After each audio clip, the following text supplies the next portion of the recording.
수원 노숙 소녀 살인 사건, 익산 택시기사 살인 사건, 그리고 삼내 나라 슈퍼 강도 치사 사건. 그 어렵다는 형사 사건 재심에서 무려 3번이나 무죄 판결을 이끌어낸 사람, 우리나라 유일의 재심 전문 변호사 박준영입니다. 박준영 변호사는 사법 피해자의 실상을 널리 알렸던 영화 재심의 실제 모델로도 유명한데요. 자신과 가족을 돌보는 일이 시급했던 평범한 청년은 대체 어떻게 정의의 사도가 되었을까요? 영화보다 더 흥미로운 박준영 변호사의 인생과 법 이야기, 허참의 토크엔조이에서 만나봅니다.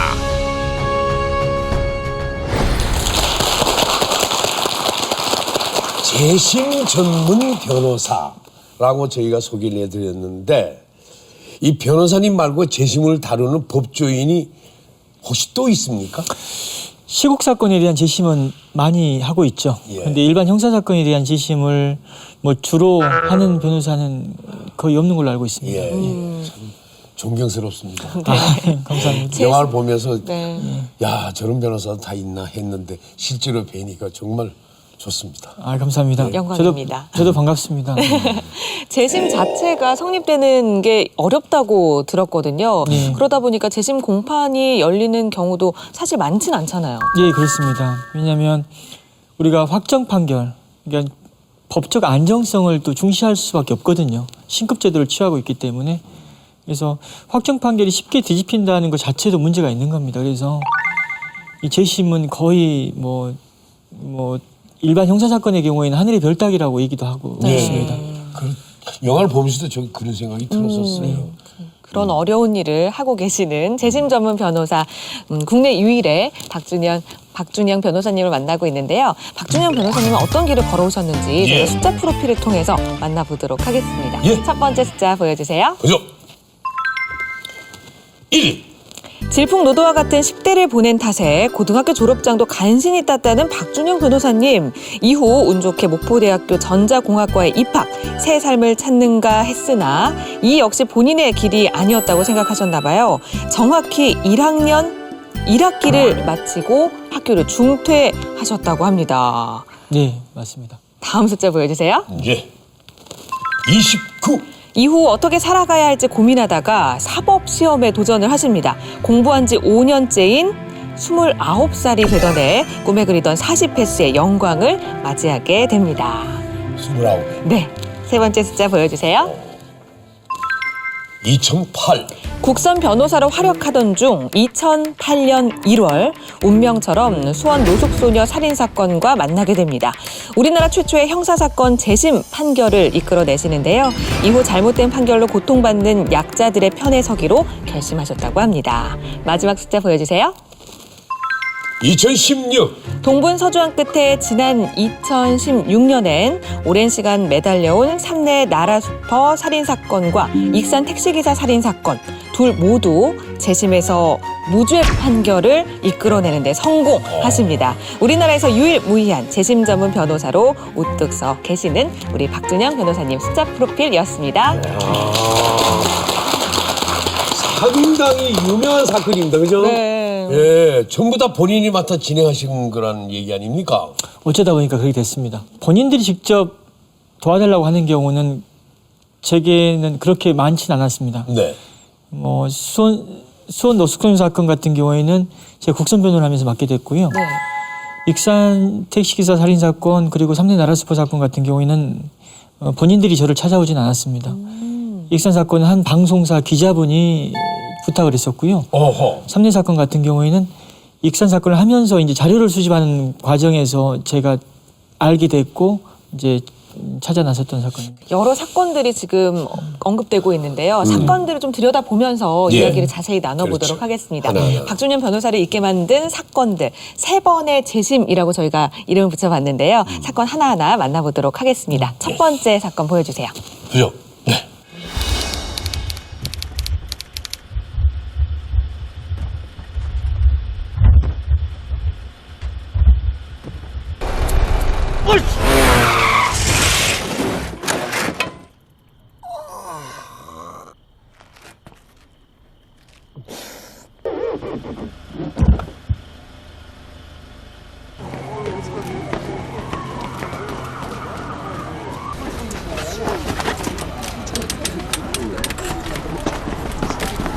아따, 뺑치에 생겨버렸네. 왜? 가만히 있어봐. 아야. 예. 저거 다방 꼬마 아니냐? 저기, 뭐요?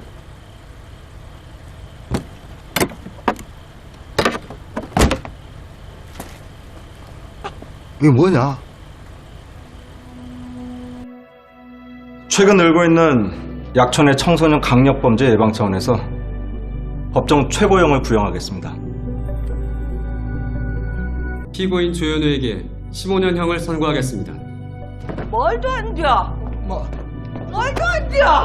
나 아니잖아, 엄마. 엄마, 나 아니잖아. 나 아니잖아, 엄마. 야, 개새끼야. 나내 새끼 뭐 살려줘. 이게 익산 약촌오거리 택시기사 살인 사건인 예, 맞습니다. 거죠. 영화 재심으로 다시 이야기가 전해지기도 했는데 네. 정말 말도 안 되는 일이에요. 이 사건은 지금으로부터 18년 전입니다, 벌써. 2000년 8월 10일 전북 익산 약촌 오골이라는 곳에서 새벽에 택시기사가 살해된 채로 발견됩니다. 그 택시기사를 살해했다는 이유로 당시 15살이던 그 소년이 잡혔고 이제 강압수사에 의해서 이제 허위 자백을 하게 된 거죠. 법원에서 이제 징역 10년의 형을 선고했고 그게 확정이 됐습니다. 네.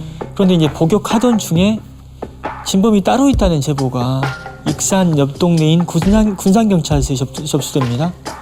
예, 사실상 또 수사를 해보니까 진범을 숨겨줬다는 친구가 있고 또 사람을 죽였다는 진범이 있었습니다. 다 자백을 했는데 이제 검사가 이들을 구속시키지 않는 바람에 이들이 자백을 번복하게 됐고 결국 무혐의로 풀어줬던 사건입니다. 아니 진범이 자백을 했는데 어떻게 그게 안 돼요? 자백을 했는데 자백을 해놓고 보니까 이미 형을 살고 있는 다른 사람이 있었던 거죠. 그래서 이 사건 수사를 다시 진행해가지고 그 진범을 잡아들이면 기존 수사 결과가 문제가 생기고. 진범을 혹시 직접 만나 보셨나요? 진범을 직접 만나지 못했습니다. 저희가 이제 진범 아주 가까운 곳까지 이제 접근하긴 했죠. 진범 재판 과정에 제가 방청을 한 적이 있었습니다, 한번. 그때 들어가기 전에는 좀 떨렸어요, 실은요. 왜요? 그리고 또 일단은 저 때문에 들어간 건 맞거든요, 실은. 왜냐면 제가 문제 제기를 안 했고 또 재심을 청구하지 않았다면 그 사람이 지금 징역 15년을 받았는데요. 그냥 밖에서 그냥 보통민으로 살았을 겁니다. 근데 제가 그렇게 만든 건 맞거든요, 실은. 네, 그렇죠. 그래서 뭐라 해야 될까요? 그냥 약간 실은 미안하다는 생각도 실은 좀 약간 들었고요. 그리고 또 진범을 볼 때 좀 느낌도 묘했기도 하지만 그 방청석에 있는 가족들을 볼 때 마음이 좀 안 좋았습니다, 실은. 물론 사람을 죽인 건 뭐 자식이고 조카긴 하지만 그 가족들한테는 또 굉장히 고통스러운 일이거든요, 이 상황이. 그래서 그럴 때는 참 이런 일을 하고 있긴 하지만 좀 마음이 안 좋았습니다. 저도 가족이 있고 하니까. 그러면 이 사건에서 그 피해자가 무죄 판결을 받기까지 네. 얼마의 시간이 걸린 거예요? 이 사건은 2000년에 발생했던 사건인데요. 2016년에 재심을 통해서 최종 무죄 판결이 내려졌으니까 16년 걸렸습니다. 16년이요? 예. 그럼 복역은 실제로 10년? 복역은 또 10년 하고. 그걸 누가 보상을 진짜 해주나요? 이런 일이 왜 자꾸 생기는지 모르겠습니다. 네. 두 번째 재심 어떤 겁니까? 네, 다음 사건 보여주세요. 17년 만에 벗은 살인자 5명. 지난 1999년 발생한 삼내 나라슈퍼 3인조 강도치사 사건의 피고인들이 재심에서 무죄를 선고받았습니다. 이른바 삼내 3인조는 당시 경찰의 강압수사로 허위 자백을 했다며 지난해 3월 재심을 청구했고 법원은 지난 7월 이를 받아들였습니다. 검찰이 항소 여부를 고민하고 있지만 자신이 진범이라고 자백한 인물까지 나타나 이의를 제기하기는 쉽지 않아 보입니다. 무죄를 선고받은 피고인들은 수사기관의 사과와 책임자 처벌을 요구하고 국가를 상대로 손해배상 청구 소송을 제기할 방침입니다. 네. 범인이 다 나타나네요. 그러니까요. 네? 이 이 사건 특이하죠. 삼내 나라슈퍼 강도치사 사건이죠. 이 사건을 조금 더 설명해 주신다면. 3인조 강도. 네. 이 사건도 거의 비슷한 시점입니다. 1999년 네. 2월 6일에 발생했던 사건입니다. 전북 완주 삼내에 나라수퍼라는 곳이 있었는데요. 그 나라수퍼의 새벽에 3인조 강도가 들어갔고요. 안에 누가 있었냐면 젊은 부부가 아이를 안고 잠을 자고 있었고 70대 노인이 있었습니다. 그런데 이 안에 있는 피해자들 제압하는 과정에서 그 70대 노인이 질식사에 이르게 됩니다. 그런데 이제 그 범인을 빨리 못 잡았어요. 현장에 어떤 흔적이 없었거든요. 그러다 보니까 이제 경찰이 좀 약간 압박을 느꼈던 것 같아요. 그래서 그 동네에 좀도둑 경과가 있는 그 미성년자와 지적 장애인들한테도 이를 용의선상에 올려놓고 수사를 하게 되고 그 사람들을 잡아서 또 강압수사를 했죠. 아이고. 때리고. 그래서 그들이 또 자백을 하고 그 자백 때문에 짧게는 징역 3년 6월, 길게는 5년 6월을 복역하고 출소를 합니다. 그런데 이분들이 복역하던 중에 또 진범이 따로 있다는 제보가 또 그 당시에 있었어요. 그런데 이 사건은 그 경찰이고 검찰이고 그 진범의 제보를 묵살하기 바빴습니다. 그런데 이제 그 당시에 자백을 했음에도 불구하고 경찰과 검찰이 묵살하는 바람에 풀려났던 진범 중 한 사람이 16년이 지난 시점에 세상 밖으로 나와서 내가 진범 맞습니다 라고 공개적으로 얘기를 하고 또 법정에 나와서 증언을 했죠. 예. 그게 이제 결정적인 이유가 돼서 재심을 통해서 무죄 판결이 내려진 사안입니다. 당시에 경찰과 검찰은 지금 현재 현직입니까? 현직에 있는 사람들이 꽤 있습니다. 검사는 지금 변호사 하고 있습니다. 그 사람이 그러면 안 되잖아요. 지금 뭐라고 얘기하나요? 혹시 만나보셨습니까? 우리나라에서 잘못된 수사와 재판 이후에 진정으로 사과한 경찰, 검찰 그리고 판사는 거의 없습니다. 그리고 그들에게 어떤 불이익도 제대로 가해지지 않고 있는 게 지금 현실입니다. 왜냐하면 잘못된 수사와 재판에 대해서도 책임을 물으려면 어떤 시효 기간 내에 있어야 되는데 그 시효 기간이 짧다 보니까 그들에게 어떤 법적인 불이익을 가하는 데 분명히 한계가 있습니다. 사과 정도는 해야 되는 거 아니에요? 그게 사과를 하는 게 맞지만 사과를 한 선례 자체도 거의 없습니다. 다행히 이 사건 같은 경우에는 진범이 따로 나타나다 보니까 이제 각 기관에서는 다 사과를 했고요. 담당했던 그 공권력 행사자 중에 우리 지금 여당의 그 국회의원이자 그 지금 사법개혁 관련돼서 활동하고 있는 박범계 의원. 박범계 의원이 사과를 했습니다. 박범계 의원 같은 경우는 좀 억울한 부분이 있습니다. 왜냐하면 합의부 재판이 3사람이 하거든요. 재판장이 있고 주심이 있습니다. 주심 아닌 배석 판사가 있고요. 박범계 의원 같은 경우는 주심 아닌 배석 판사였기 때문에 실제로는 기록을 제대로 못 봤을 수도 있어요. 근데 어찌됐든 간 판결문에 이름을 올린 당사자이기 때문에 그 책임을 느끼고 자기가 판결문을 들고 사과를 했고 또 이 옥살이했던 사람들을 만나서 또 용서를 구했습니다. 그럴 정도는 돼야죠. 최소한도. 근데 그도 잠자리에 편안히 잘 수 있던 그 전 검사가 변호사가 돼서 그 편히 생활한다는 게 말도 안 되고 뻔뻔스러운 거죠. 그래서 그런 어떤 사과를 한 선례가 있어야 되거든요. 선례가 있어야지 누군가가 또 용기를 내고 또 양심의 가책을 느끼는데 선례가 거의 없다 보니까 정말 그냥 묵묵부답 그냥 침묵하면서 그냥 조용히 시간 지나기를 바라는 사람들이 많습니다. 당시 현장 검증 영상이 남아 있는데 이게 또 기가 막히다면서요. 이 영상이 없었다면 재심이 어려웠을 겁니다. 또 이 영상 때문에 많은 분들이 이 사건에 관심을 가진 건 또 분명한 사실이고요. 근데 이 영상을 촬영한 사람이 또 누구였냐면 당시 현장에 있던 유가족이었습니다. 경찰이 촬영한 것도 아니고. 유가족이 촬영을 했다가 그거 왠지 이상하고 문제가 있어 보여서 17년 동안 그 영상을 또 보관해 놨습니다. 이렇게 있었나 이렇게. 그래 이게 맞냐 그렇게. 어떻게 해야 할지 몰라서 우왕좌왕하자 경찰이 직접 나섭니다. 내가 막 팔사하고 한다고 했잖아 그때. 잘 묶어 빨리 눌러라 빨리 묶어. 이제 거주하지 모르니까. 힘을 내려. 싹 내려버려. 내려가. 내려와. 내려가게. 내려. 와, 같이 가. 그래. 같이 가요, 그대로. 이렇게. 그거잖아, 하고 네가 이렇게 감독이 했냐. 다른 팔렘 또 자는 그냥 현장 검증이라는 것은 자발적으로 범인이라면 해야 되는 거거든요. 네. 누가 시키지 않아도 본인이 저지른 범행이기 때문에 스스로 다 재현을 자연스럽게 해야 되는 게 원칙입니다. 근데 영상을 보면 하나부터 열까지 스스로 재현하는 게 없습니다. 그냥 제대로 재현을 못하니까 경찰이 막 대신하기도 하고, 뭐 재현 못하니까 때리기도 하고 욕설하기도 하고, 이제 그런 모습이 고스란히 이제 담겨 있었던 거고, 저게 재심의 가장 큰 근거가 됐던 겁니다. 그런 나라에 살아왔었습니다, 우리가. 지금도 그런 일이 일어날지도 모르고. 범인으로 몰린 3인조 어떤 사람들이었습니까? 일단은 가난했습니다. 아주 가난했고요. 부모님도 장애가 있는 경우도 꽤 있었고, 그리고 본인들도 직접 장애가 있고 미성년자였고, 그래서 수사나 재판 과정에서 이 사선 변호인은 엄두를 낼 수 없었고요.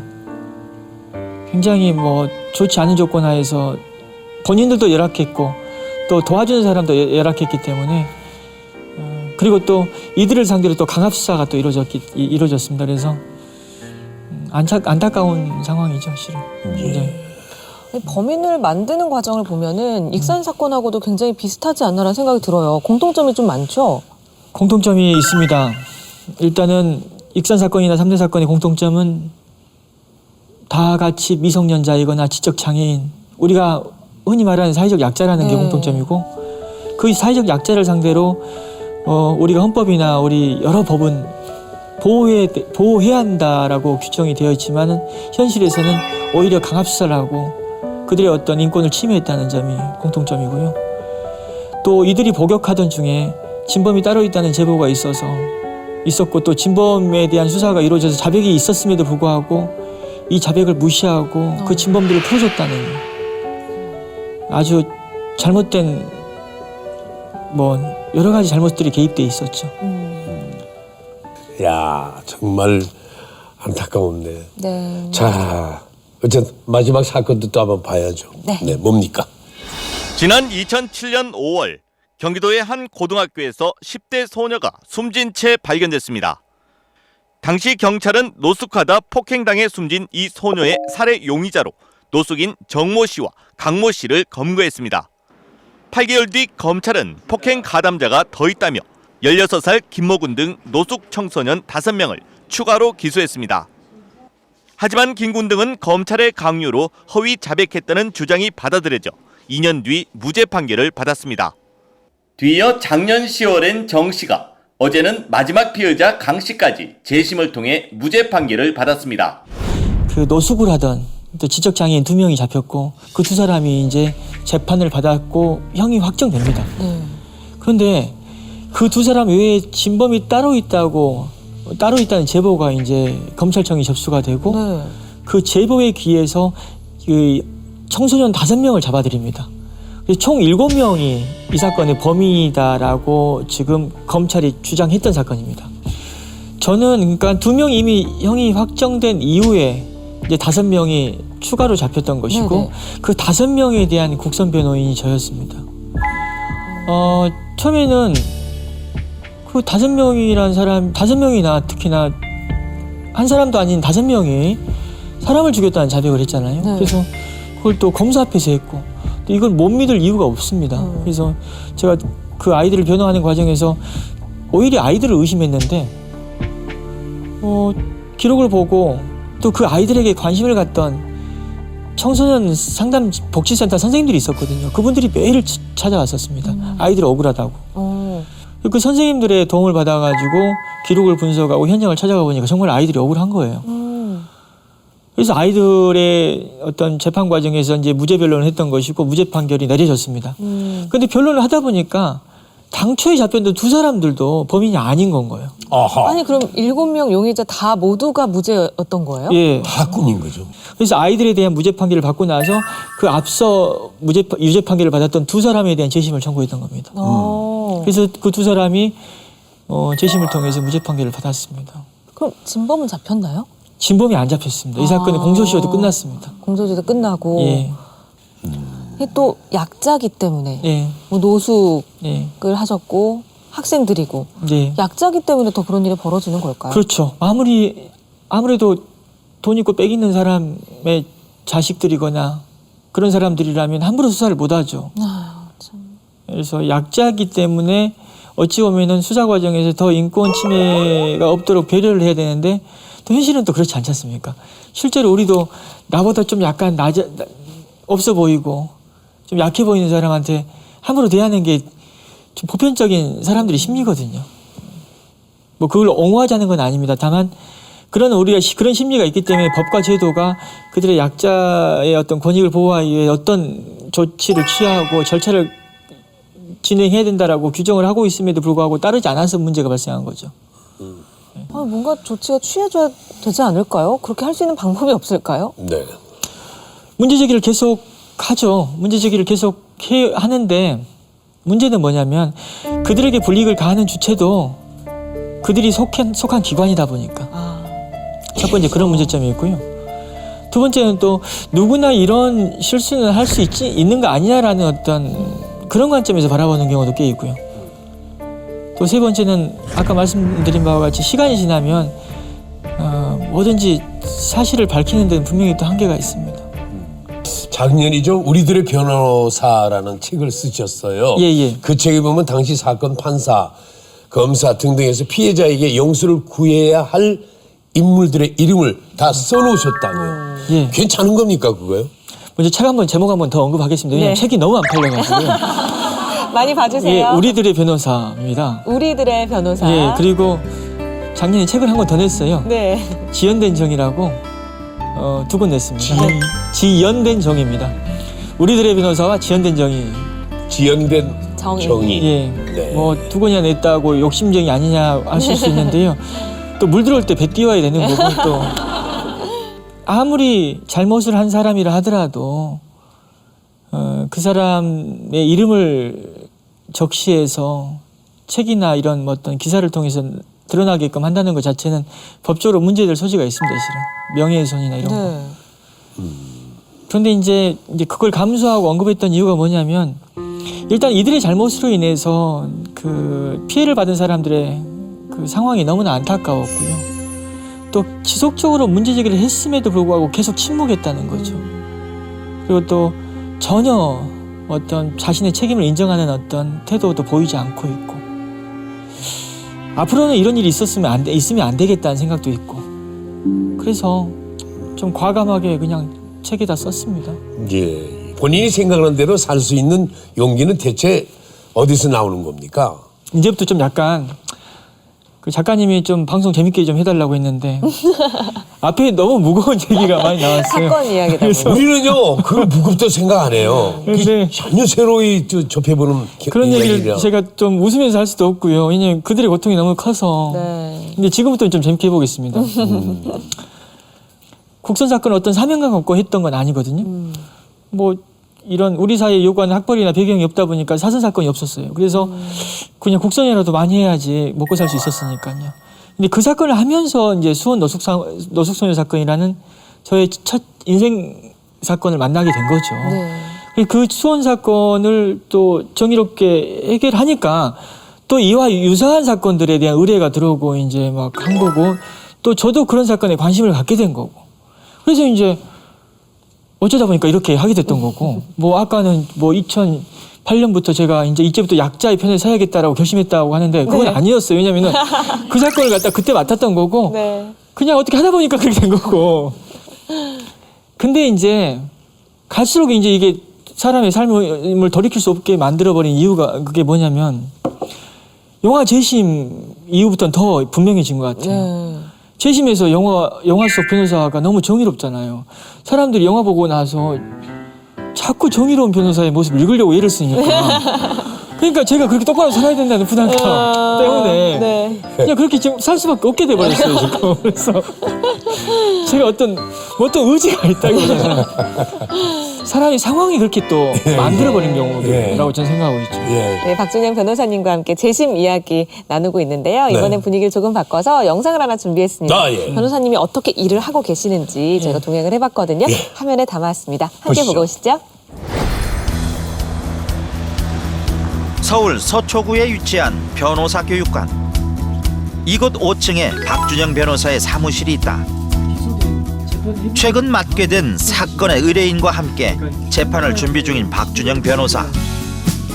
그 흔한 상담실에 소파나 테이블도 없는 좁은 공간. 직원 한 명 없는 이곳이 그의 사무실이다.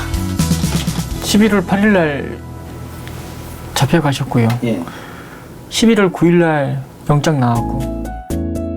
그의 재판 준비를 돕는 건 의뢰인과 당시의 기록뿐.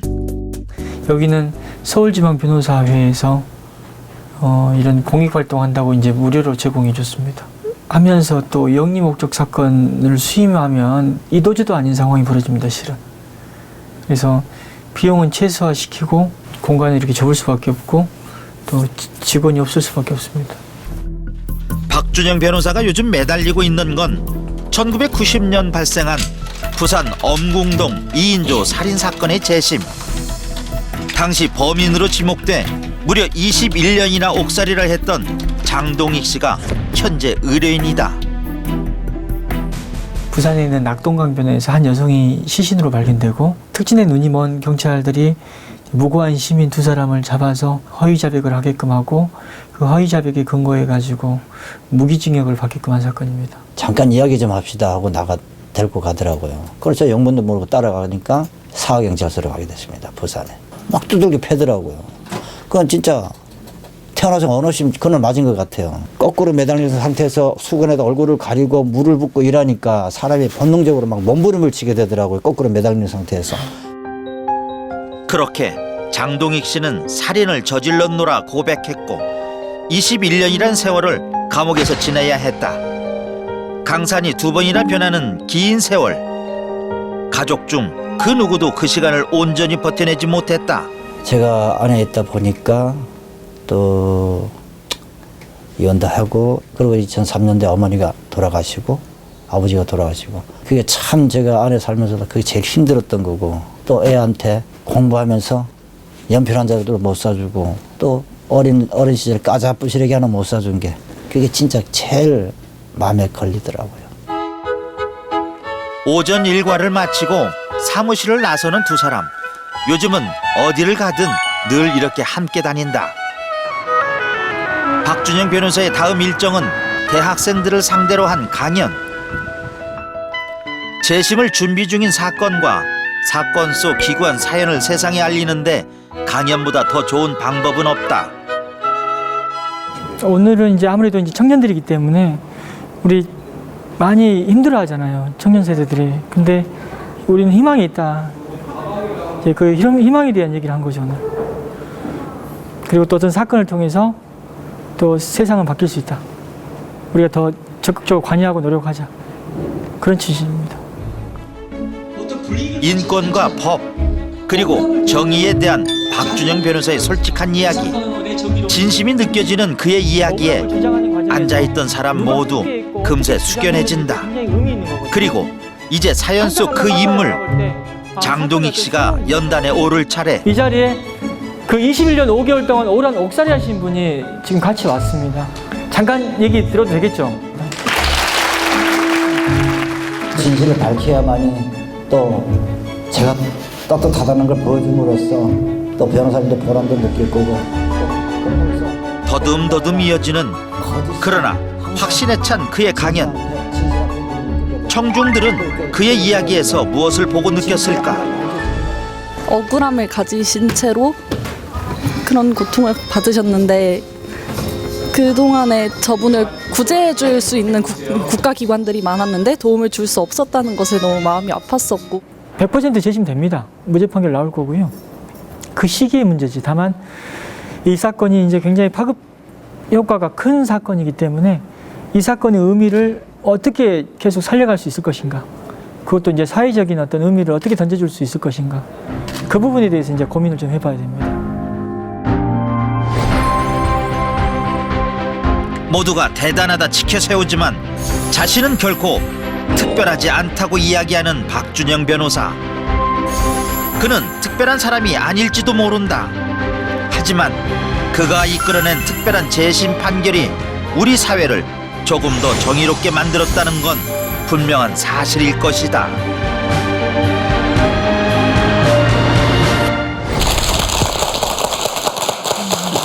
지금 나온 영상에 나온 분이 그 엄궁동 2인조 살인 사건으로 21년을 복역하셨다는 당사자. 네, 맞습니다. 예. 듣자니 어딜 가든 늘 같이 다니신다고요? 예, 우리 항상 같이 다닙니다. 왜요? 강연도 같이 하고요. 일단 장 선생님하고 같이 이렇게 여기저기 다니면서 강연하면 사람들이 굉장히 사법 피해자의 고통에 대해서 아주 현실적인 공감을 하십니다. 그렇죠. 내가 겪은 어떤 사법 피해에 대해서 있는 그대로 얘기하고 이런 일이 발생하지 않으려면 어떻게 해야 된다라고 메시지를 전달도 하시고요. 그렇죠. 그게 중요한 거죠. 그래서 그렇게 의미가 있고 해서 같이 다니고 있고 강연료를 이렇게 따로따로 주진 않지만 이제 무죄 판결 받으면 이제 이렇게 따로따로 이렇게 주겠다 생각도 하면서 이렇게 같이 다니고 있습니다. 구체적인 또 계획을. 그 수사, 과학적인 수사, 네. 강압적인 수사가 아닌 과학적인 수사. 이제 그런 것이 요즘에 많이 변했습니까? 라는 걸 우리가 얘기 안 할 수가 없네요. 예, 지금 우리 선생님이 같이 다니면서 하시는 말씀은 그겁니다. 어떤 사건에 대해서 진실을 알고 있는 사람이 나서서 얘기해 주는 것은 지금도 굉장히 의미가 있거든요. 네. 이제 그 얘기를 계속 말씀하십니다. 침묵하지 말아달라. 네. 알고 있으면 나서달라라는 얘기를 계속 강연장마다 가셔서 하시죠. 예. 오늘도 와 계신가요? 오늘도 와 계십니다. 어디 계시죠?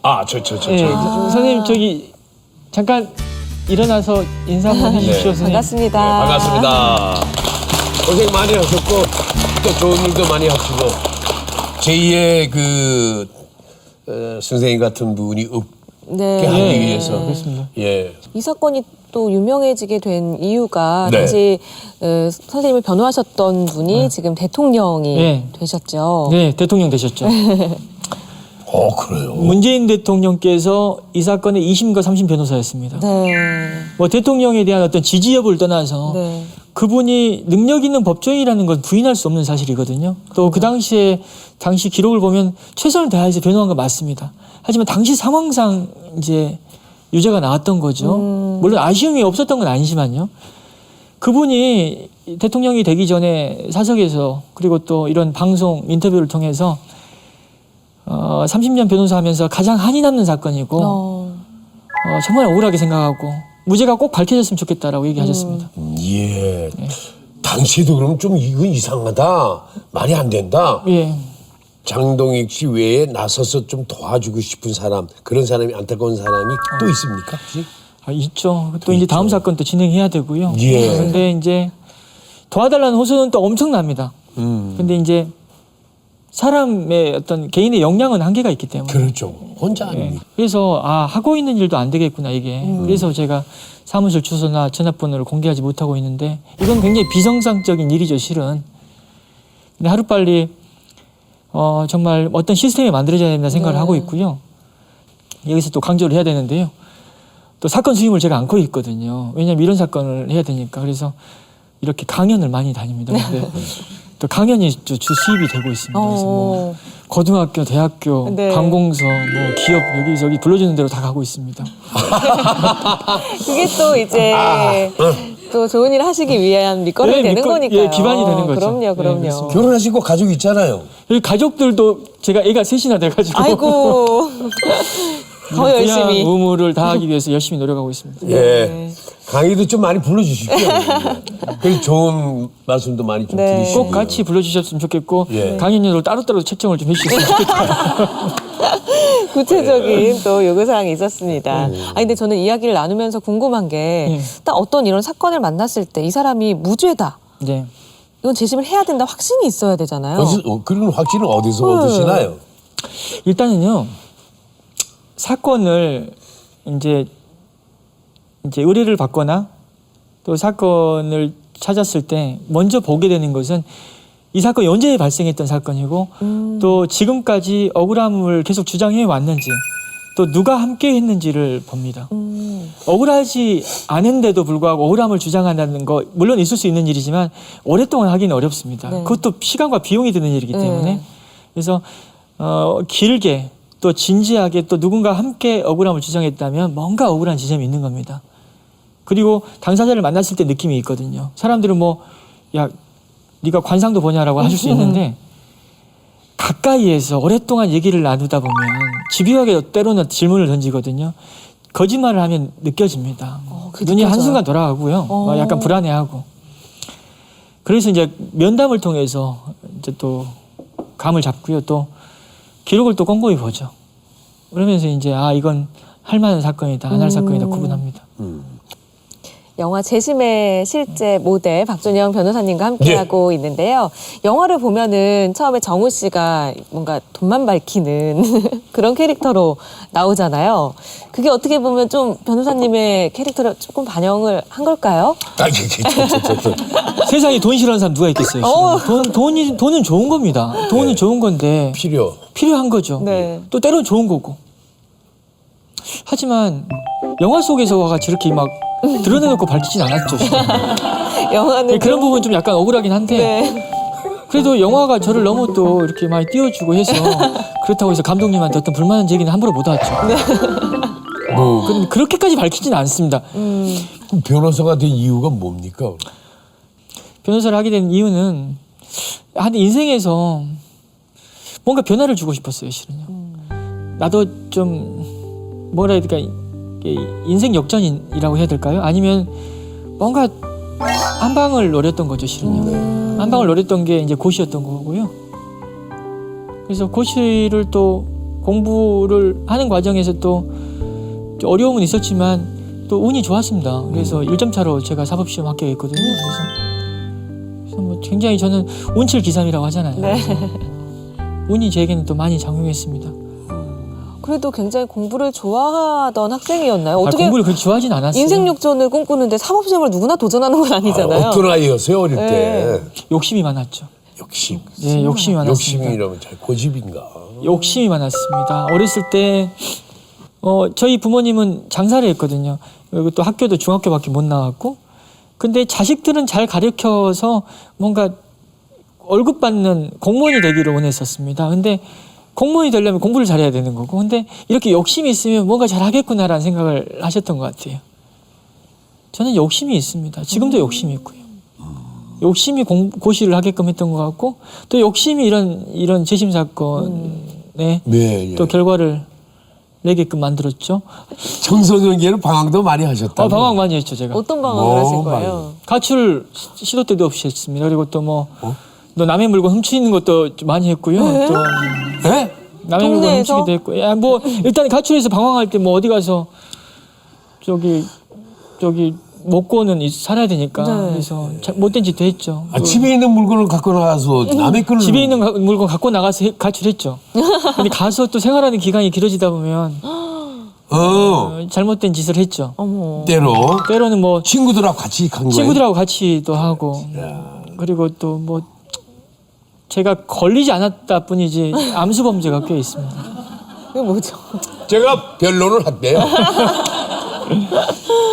아니 부모님이 너무 속상하셨을 것 같은데. 속상하셨죠. 그렇겠네. 속상하셨는데 저희 어머님 중학교 2학년 때 돌아가셨어요. 근데 아버님이 제 방황을 다 지켜보셨는데 제가 지금 시청자분들께서도 방황하는 아이를 두고 있는 부모님 많이 계실 것 같은데요. 제가 드리고 싶은 말씀은 그 아이가 하루아침에 변하지는 않습니다. 그래서 아이를 변화시키기 위해서 바로 어떤 효과를 보기 위해서 어떤 조치를 취한다는 것은 그거 욕심일 수 있습니다.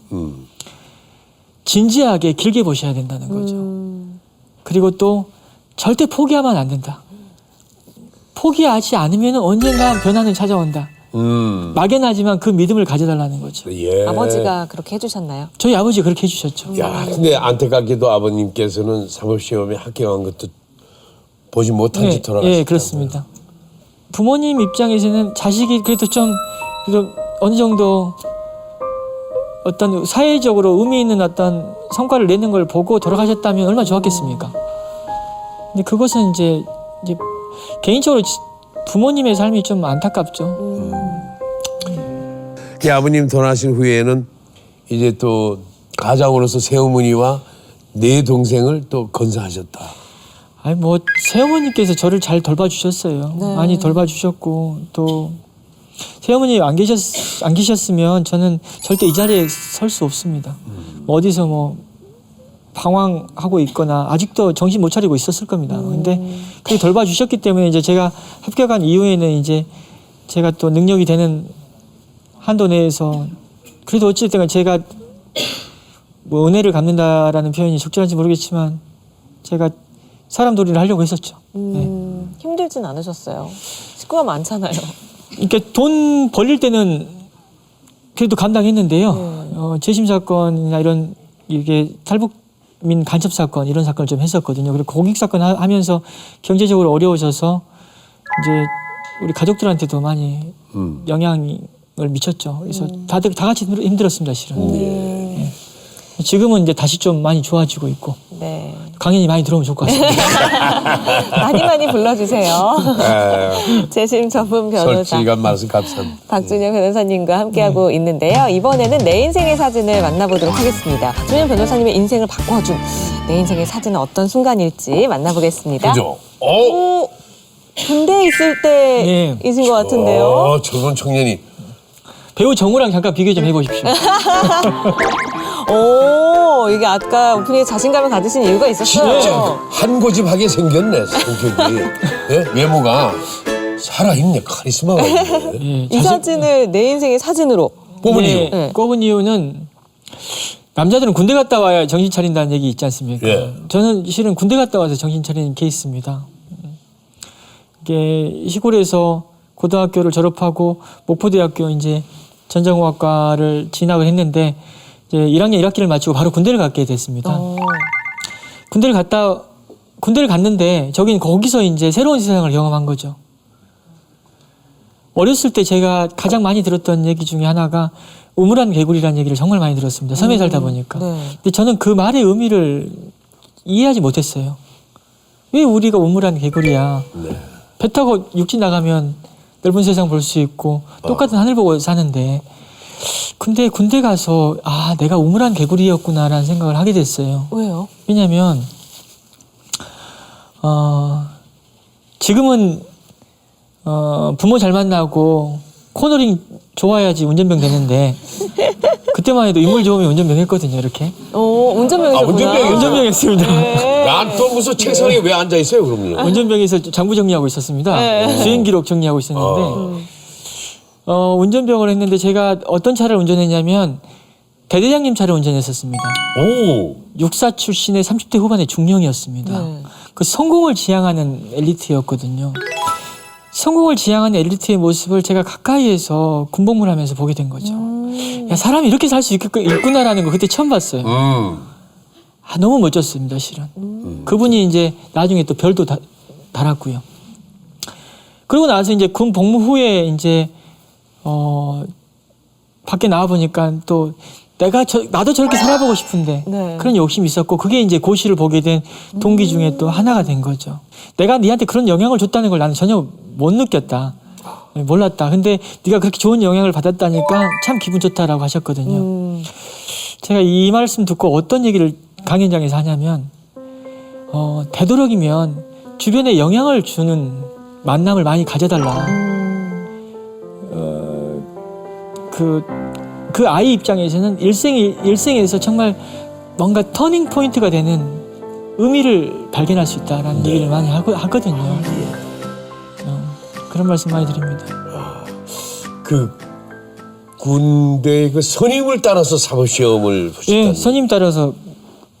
왜냐하면 고시를 봐야겠는데 고시 중에는 행시, 외시, 사시 있잖아요.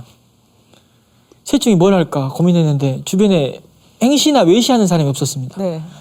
만약에 행시, 외시 하는 사람이 있었으면 그걸 선택했을 거예요. 근데 사시하는 사람이 있었죠.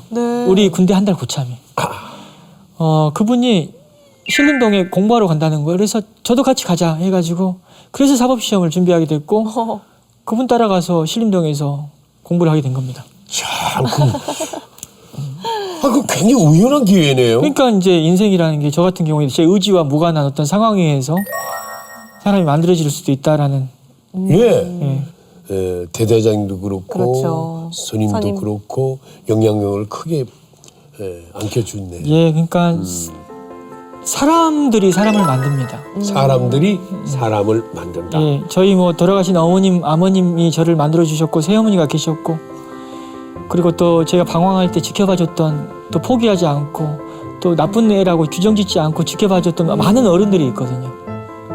그리고 또 고시 공부를 하는 과정에서는 또 군대 한 달 선임도 있었고 또 여러 사람들이 저를 여기까지 또 오게끔 해주셨죠. 사람이 사람을 만든다. 주변 사람이 그렇게 중요하다는 말씀이시네요. 예, 주변 사람들이 중요합니다. 또 그런 주변인이 되어 주셔야죠. 사법시험에 1점만 붙고 연수원에 들어가는데 거길 마치는데도 또 우여곡절이 있었다면서요? 네, 제가 좀 저희 부모님께서 이제 사업을 그렇게 잘 못하셨어요. 그래서 또 아버님 빚을 좀 남겨놓고 돌아가셨는데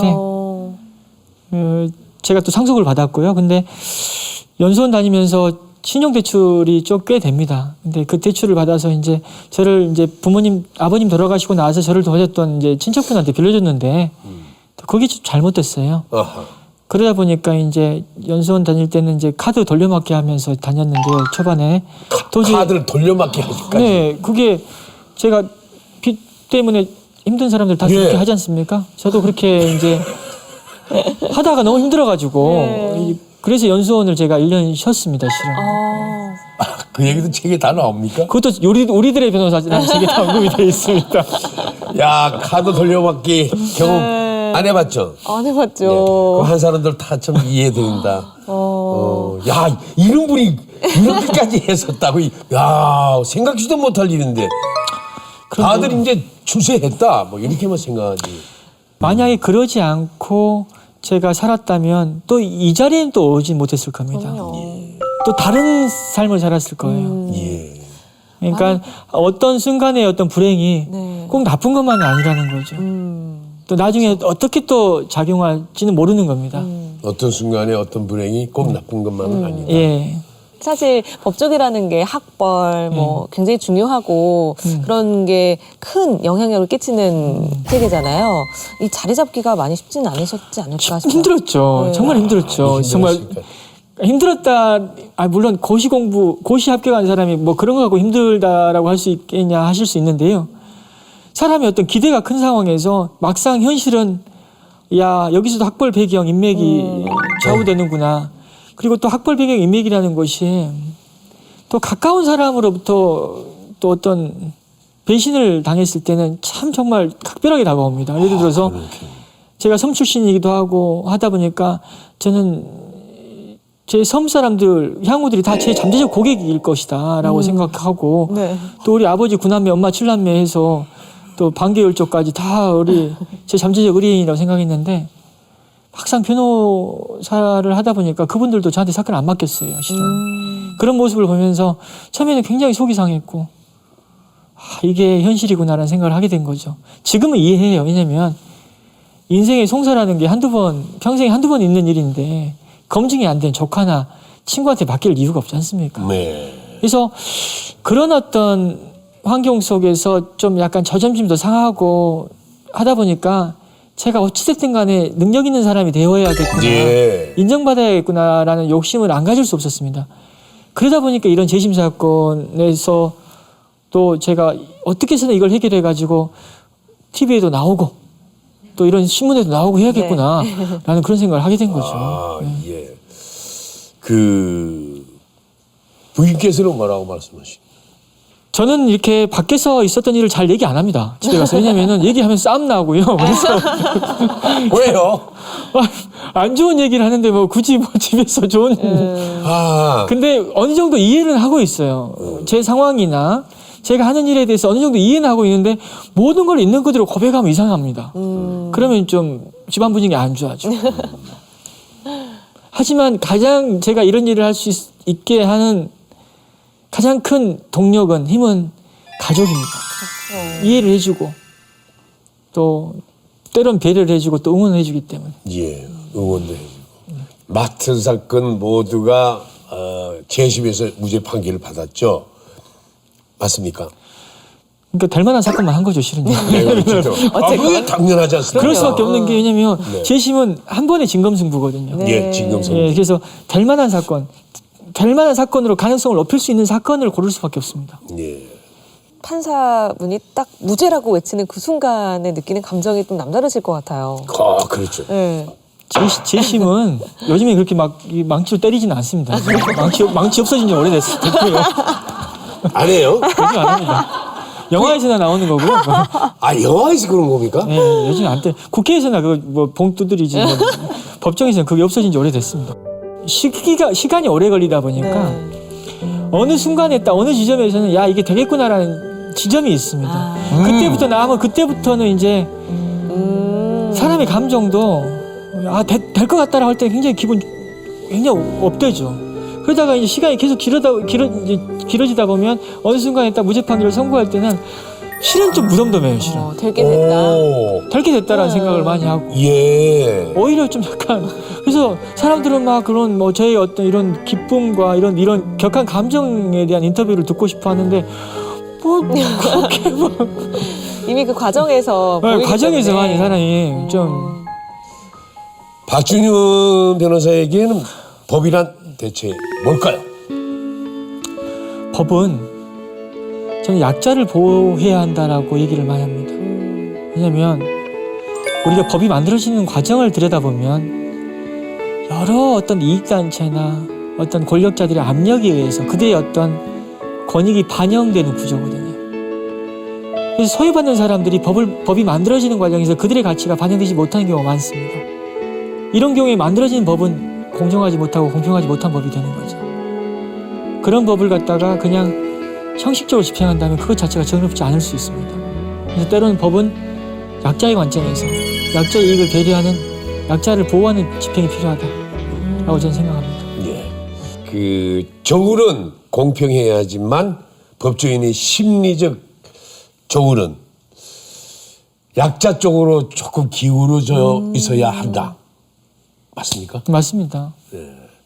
바로 그 박준윤 변호사께서 그런 분이 아닐까 그런 생각이 듭니다. 고맙습니다. 네, 오늘도 즐거운 시간 함께 해서 즐거웠고요. 앞으로도 더 멋진 강연 많이 다니시고 재판도 많이 더 성공하시고 응원하도록 하겠습니다. 네, 감사합니다. 네. 그러면서도 가끔 마침표나 쉼표가 필요하죠. 예. 예. 건강하시고요. 네, 감사합니다. 예. 고맙습니다. 감사합니다. 감사합니다.